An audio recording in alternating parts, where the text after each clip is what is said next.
मेरी मुराद हज़रत अक़दस हज़रत मौलाना मुफ्ती मोहम्मद हनीफ साहब कासमी व हुसैनी दामद बरकातुहुल आलिया मुहतरम जामिया अरबिया बहाउद्दीन बालाकोट को इस शेर के साथ खिताबत के लिए दावत देता हूँ कि खिताबत की दुनिया पे है हुक्मरानी, खिताबत की दुनिया पे है हुक्मरानी, दिलों को जगाती है सहरुल बयानी, फिदा उनकी तकरीर पर है यकीनन, फिदा उनकी तकरीर पर है यकीनन, गुलों का तबस्सुम कली की जवानी। माइक पर हजरत मुफ्ती हनीफ साहब कासमी। सदर जलसा स्टेज पर रौनक अफरोज तमाम ही उलमाए किराम, मेरे सामने बैठे हुए तमाम बुजुर्गान दीन और अज़ीज़, अल्लाह रब्बुल इज़्ज़त का बहुत बड़ा फज़ल करम और एहसान, उसने हम तमाम को इतनी मुबारक मस्जिद में कुछ देर अपनी और अपने दीन की बात सुनने के लिए जमा फरमाए। कहने वाला सुनने वाले सभी अमल के मोहताज हैं। दुआ फरमाएँ अल्लाह ताला हम तमाम को कहने सुनने से ज़्यादा अमल करने की तौफ़ीक़ नसीब फरमाए। अज़ीज़ान गिरामी, बहुत देर से आप मकतब के तलबा और तालिबात का प्रोग्राम समाअत फरमा रहे थे। माशाअल्लाह बड़े अच्छे अंदाज में तलबा ने प्रोग्राम को पेश किया। वो असातिज़ा की मेहनत आपके सामने, उसका नतीजा रिज़ल्ट आपने खुद देखा। माशाअल्लाह उस्ताद मोहतरम हाफिज़ ज़की साहब ने, मौलवी उसामा साहब ने कितनी मेहनत की है इस मकसद पर, और ये काबिल तारीफ़ और काबिल तकरीम, काबिल एहतराम। मैं दुआ करता हूँ अल्लाह पाक इस मकसद को दिन दूनी रात चौगनी तरक्यात से मालामाल फरमाए और उस्ताद मोहतरम की ज़िंदगी में अल्लाह बरकत और खैर नसीब फरमाए। मकतब, मदरसा इंसान को इंसान बनाने की जगह है, जहाँ इंसान को इंसान बनाया जाता है।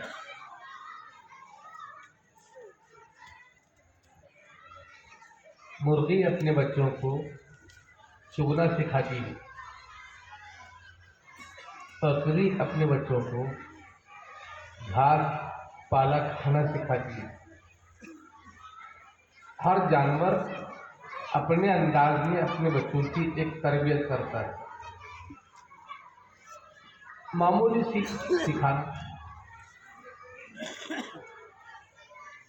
और इंसान को इंसान बनाने के लिए उसका घर नहीं होता, वो मदरसा और मकतब होता है। वैसे बच्चे के लिए सबसे पहला मकतब और मदरसा माँ की गोद होता है, जहाँ वो सब कुछ सीख सकता है। लेकिन माहौल आज का हमारे सामने है, जहाँ बच्चा जरा सा रोया तो हाथ में मोबाइल, खाना नहीं खा रहा तो मोबाइल, रोता खामोश हो जाए। ये लोगों ने निकाला है शगफ, जहाँ बच्चे ने जरा हरकत की तो उसके हाथ में मोबाइल थमा देते। 6 महीने का, 8 महीने का, 9 महीने का बच्चा कोई उम्र नहीं होती। इतनी छोटी सी उम्र में माए उनके हाथ में मोबाइल थमा देती है। ये सुनकर खामोश हो जाओ, ये सुनकर सो जाओ, ये सुनकर उड़ जाओ। इसके जहन की साफ स्क्रीन पर वो बातें नक्श हो जाती है जो मोबाइल में नजर आती है। फिर बड़ा होकर वही हरकतें हम अपने हाथ से बिगाड़ पैदा करते हैं।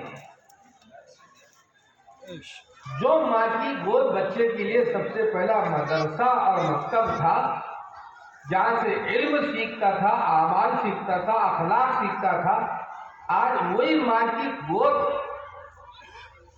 जिहालत के सिवा कुछ नहीं सिखाती।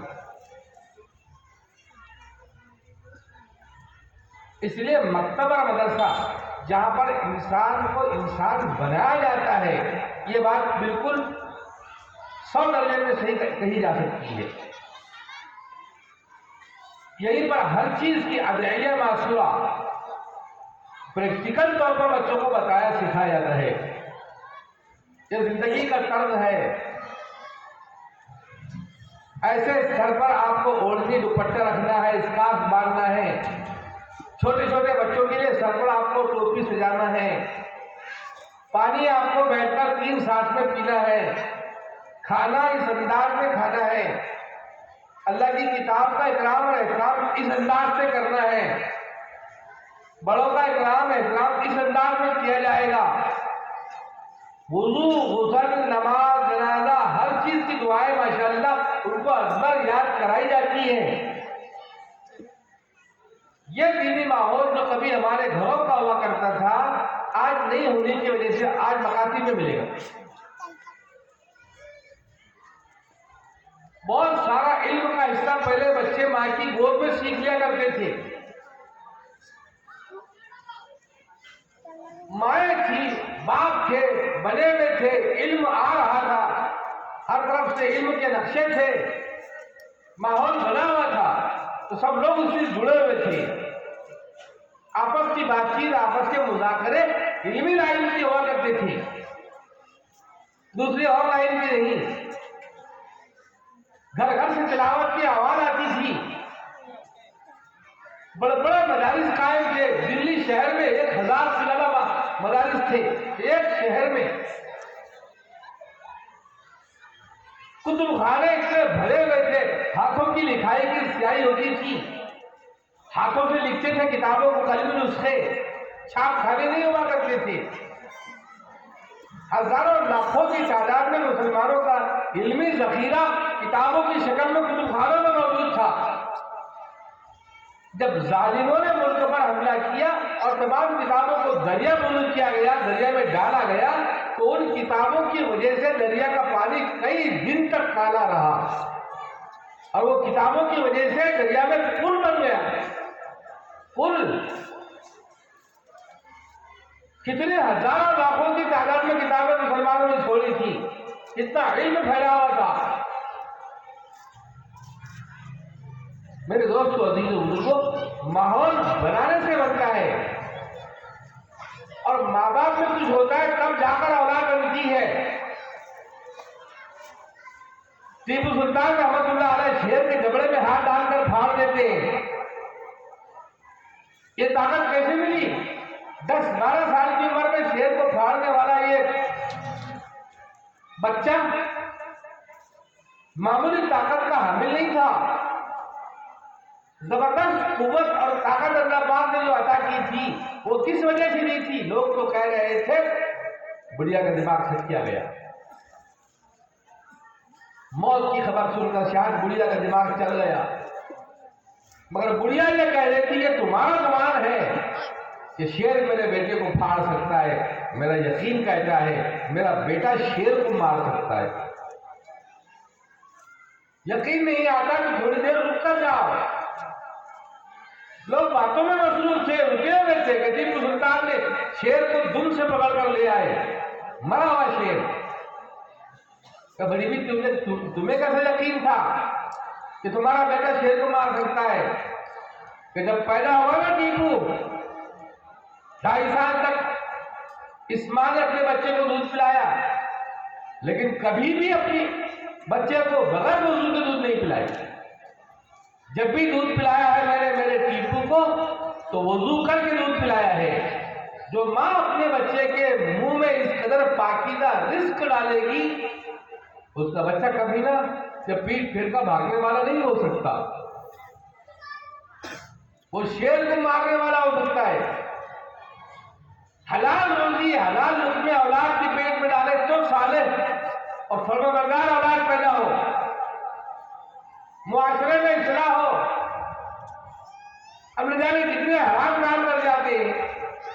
ये लोग से पैसा उठा लिया, वहां ब्याज से पैसा उठा लिया, ना काम करा तो इससे ब्याज से पैसे ले लिया, महिला घर का इस्तेमाल कर लिया। जालिम लोग आए हमारे दरवाजों पर, तुम अपने शौहर का सहारा बन सकती हो। थोड़े थोड़े पैसे जमा करके 50-50, 100 रुपये बगैर ब्याज के 0% पर तुम्हें लोन दिया जाएगा। वो तुम अदा कर लो, उसके बाद में हम तुम्हें खुद बुलाकर लोन देंगे। फिर 1% ब्याज, फिर नाम की 2%, फिर 3%। ऐसा तुम्हें कर्ज कोई मिलता नहीं। तुम्हारे घर वालों को, तुम्हारे शोहर को, तुम्हारे भाई को, तुम्हारे अब्बा को काम के लिए, व्यापार के लिए, खेत में पेरने के लिए पैसा नहीं मिलता। कोई देकर नहीं था रिश्तेदार, या हमारे पास चले जाओ, हमने तुम्हारे लिए स्कीम लाए हैं, गवर्नमेंट तुम पर रहम कर रही है। क्या रहम कर रही है? हराम लुक़्मे पेट में डालने के लिए रास्ते निकाल रही है। जालिम इसमें कामयाब भी हो गए। कितनी माए बहने महिला घर के अंदर मिंबर बन गई और पैसा घर में आ रहा है जो हराम है। यह हराम लुक़्मा पेट में जाएगा, औलाद की पेट में हम डालेंगे। ये औलाद कल को माँ बाप को धक्के देकर मारने वाली होती है, घर से बाहर निकालने वाली, जूते मारने वाली, गाली से पेट खाने वाली। और कितनी माँ बहनों की इज्जतें दांव पर लग गई जब उन्होंने लोन का पैसा लौटाया नहीं, इज्जतें चली गई। कितनी औरतें खुदकुशी करके मर गई, कितनी औरतों ने खुदकुशी करने की कोशिश की, दवाखाने में पड़ी रही कि हमने लोन उठाया था, अदा नहीं कर सके। मीठा जहर है जो हमारे अंदर घोला जा रहा है। यह ऐसा रिस्क बच्चों के पेट में जाएगा, कहां जाएगी उम्मत? हराम लुक़्मे, हराम रोजी। ये लुक़्मे जब पेट में जाते हैं तो बेटा टीपू सुल्तान नहीं बनता, बेटा गौस और कुतुब नहीं बनता, बेटा वक्त का वली और आलिम नहीं बनता, बेटा हाफिज़ कुरान नहीं बनता। ये नाफरमान बनता है, ये नाफरमान बनता है। बाबा फरीद शगरगढ़ रहमतुल्लाह अलैह पैदा हुए, 3 दिन तक मुस्तकिल रोए, दिन भी रोए, शाम भी रोए। हर आयत करके फूकती, बच्चा खामोश नहीं। हर दवा पेट में डाल दी, बच्चा खामोश नहीं होता। एक अल्लाह वाले घर से गुजरे। अल्लाह पाक अपने वलियों को 2 नजर देते हैं, एक बसारत की, एक बसीरत की। एक ये आंख वाली निगाह, एक कल्ब वाली निगाह। अल्लाह वाला कल्ब की निगाह से देखता है। लोगों ने कहा ये फरीद को इनके पास दो, अल्लाह वालों की गोद में ले लो, चलो संभालो। देखिए कितना रो रहा है 3 दिन से। अल्लाह वाले ने गोद में लिया, समझ गया, कान मुंह के करीब किया, चल आके करीब जोर से, बच्चा खामोश हो गया। कर लो, अब नहीं रोएगा। घर वालों ने कहा हमने तो कितना पढ़ के दर्द करे, लेकिन आहिस्ता पढ़ रहे थे, दवा दीदी खामोश नहीं हुआ। आपने चल आए थे जोर से क्या सुना दी, बच्चा खामोश हो गया। अल्लाह वाले ने कहा तुम्हें पता है इस बच्चे की माँ, बाबा फरीद की माँ हाफिज़ कुरान है। जब तक ये बच्चा माँ के पेट में था 9 महीने तक माँ रोजाना तिलावत करती थी। माँ बाप में कुछ होता है जब बच्चे में सुनगुन आते हैं, जब बच्चे बनकर निकलते हैं।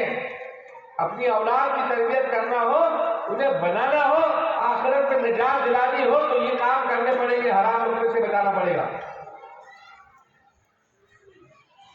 उसके सामने तिलावत हो, जिक्र अज़कार हो, नमाज की पाबंदी हो। घर वालों ने कहा हमने कई आयतें पढ़कर डर कर दी, खामोश नहीं हुआ। आपने चंद आयतें जोर से क्या पढ़ी, बच्चा खामोश हो गया, ऐसा क्यों? अल्लाह वाले ने कहा 9 महीने तक माँ के पेट में था, माँ तिलावत कर रही थी। बच्चे को 2 किस्म के रिस्क मिलते थे, एक जिस्मानी रिस्क जो नाक के जरिए से मिलता था, एक रूहानी रिस्क जो तिलावत का बच्चे को मिलता था। 9 महीने तक वो सुनता रहा माँ के पेट में, लेकिन जब पेट से बाहर हुआ, पैदाइश हुई, अब माँ तिलावत नहीं कर सकती, अच्छी आदत में नहीं है तो कुरान नहीं पढ़ सकती। पैदाइश के बाद तुमने जिस्मानी रिस्क उसको दे दिया, रूहानी रिस्क उसको नहीं मिल रहा था, मैंने चंद आयतें जोर से पढ़कर सुना दी, उसका रिस्क उसको मिल गया, बच्चा खामोश हो गया। ये माँ बाप थे। माँ हाफिजे कुरान है तो बच्चा बाबा फरीद शकरगंज है। माँ हलाल रोजी, हलाल लुकमा, हलाल बगैर वजू के दूध नहीं पिला रही तो बेटा टीपू सुल्तान बनता है। इफाए अहद वादे को पूरा करना, सच बोलना माँ बचपन से सिखा रही है तो बेटा गौस आलम अब्दुल कादिर जिलानी बनता है। छोटी सी उम्र में 2-2.5 साल की उम्र में वजू करके मुसल्ले पर खड़ा कर दिया, बेटे अल्लाह के सामने हाथ बांध कर नमाज पढ़ो, फिर अल्लाह से मांगो, अल्लाह रिस्क देता है। जो माँ अपने छोटे से बच्चे को इतनी छोटी सी उम्र में तरबियत करना जानती है, उसका बेटा जुनैद बगदादी बनता है। ऐसे नहीं बन गए अल्लाह के वली। माँ बाप की तरबियत का असर है। घरों के अंदर अपने माहौल को बदलने की कोशिश करें, हलाल रोजी लाए, हलाल रिस्क लेकर आए। हमारे रोजी रिस्क को बिगाड़ने के लिए, इसमें हराम दाखिल करने के लिए न जाने कितनी चीजें आ गई वजूद में। ये इन्वेंशन कंपनी, ये फाइसी कंपनी, ये इंडियन मार्केटिंग, ये शेयर मार्केटिंग, ये महिला गार्ड और न जाने क्या क्या कितनी चीजें हमारे अंदर आ गई। ये खेत को अंगूठा रखना, 2 लाख रुपए में खेत रख लिया, बाद में खेत को पेर रहे हैं। नाजायज शक्ल है, दुरुस्त नहीं, जायज नहीं। यही हराम लुकमे हमारे पेटों में आ रहे हैं बगैर किसी सोच समझ के। बड़े भी खा रहे हैं, बच्चों को भी खिला रहे हैं। कोई परवाह नहीं कि यह समाज के तबका पूछे कि यह हलाल है या हराम, ये जायज है या नाजायज, इससे क्या जिंदगी पर असर पड़ेगा। ये सोचें, अपनी जिंदगी को बनाने की फिक्र और कोशिश करें। अपनी औलाद को आपने मदरसे में डाला, माशाअल्लाह, मकतब में हवाले किया, जो सीख कर आए इस पर खुद भी अमल करें, बच्चों से अमल करवाए। प्रैक्टिकल तौर पे आज उस्ताद मोहतरम ने क्या समझाया है, खाना इस ढंग से खाना, उसकी तरबियत करें, बेटे खाना ऐसे खाओ। उस्ताद मोहतरम ने क्या बताया, पानी पीने की क्या आदाब है, पानी इस तरह से पियो, तुम मट्टे पर खड़े खड़े पानी क्यों पी रहे हो, रोको रोको, जो चीज गलत है उस पर तब्दील करो। नमाज का खुद पाबंदी करे तो औलाद पाबंदी करेगी। हम खुद पाबंदी नहीं करते, औलाद क्या पाबंदी करेगी। उसको उठा रहे नमाज के लिए, वो कहेगा अब्बा तो पढ़ते नहीं,